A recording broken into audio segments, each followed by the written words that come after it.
बात राजधानी दिल्ली की, जहां दिल्ली जल बोर्ड में हेरा फेरी का बड़ा आरोप लगा है। तो भारतीय जनता पार्टी ने कहा है कि दिल्ली जल बोर्ड ने 750 करोड़ रुपए ऐसे कामों पर खर्च कर दिए जिनका कोई प्रावधान ही नहीं था।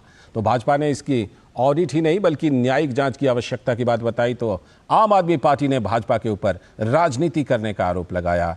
अनुज यादव की रिपोर्ट देखिए।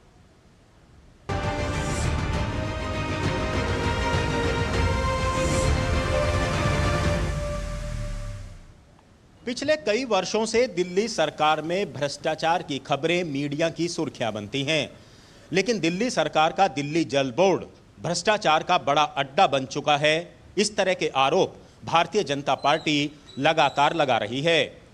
और सबसे बड़ी बात यह है कि दिल्ली जल बोर्ड के पास पूरी दिल्ली की पानी की आपूर्ति की जिम्मेदारी है, लेकिन कई बार देखने में आता है कि दिल्ली के ऐसे इलाकों के अंदर भी जहां पानी की स्थायी व्यवस्था है, वहां भी पानी की दिक्कतें सामने आ रही हैं। दिल्ली में पानी की सप्लाई लगातार बाधित होती है। इसके क्या कारण हैं? ये तो निश्चित तौर पर दिल्ली सरकार और दिल्ली जल बोर्ड को इनके जवाब देने होंगे। लेकिन भारतीय जनता पार्टी ने इस बार बड़ा आरोप लगाया है कि दिल्ली सरकार के अंदर दिल्ली जल बोर्ड आता है और दिल्ली जल बोर्ड के अंदर अगर हम बात करें तो पिछले कई वर्षों के अंदर कई हजार करोड़ रुपए के घोटाले हुए हैं। इसका अंदाजा इसी बात से लगाया जा सकता है कि आज से 5-6 वर्ष पहले दिल्ली जल बोर्ड का घाटा 20,000 करोड़ रुपए का था, जो अब 70,000 करोड़ से ऊपर जा चुका है। इतना ही नहीं, दिल्ली की यमुना की सफाई की भी जिम्मेदारी कुछ हद तक दिल्ली सरकार के पास है।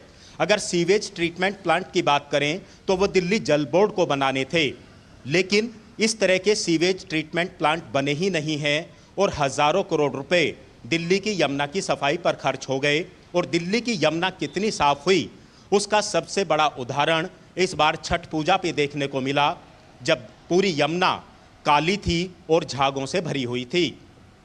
कुल मिलाकर भारतीय जनता पार्टी जो दिल्ली सरकार और दिल्ली जल बोर्ड पर आरोप लगाती है, उसका कोई जवाब दिल्ली जल बोर्ड की तरफ से नहीं दिया जाता। पिछले दिनों में जो दिल्ली की जल मंत्री हैं आतिशी, उन्होंने इस बात को कहा है कि उनके फंड को रोक दिया गया है। लेकिन सबसे बड़ी बात है कि पिछले कई वर्षों के दौरान जो हजारों करोड़ रुपए का फंड दिया गया था, वो आखिर कहां गया? अपने कैमरामैन मनमोहन के साथ अनुज यादव, डीडी न्यूज़, दिल्ली।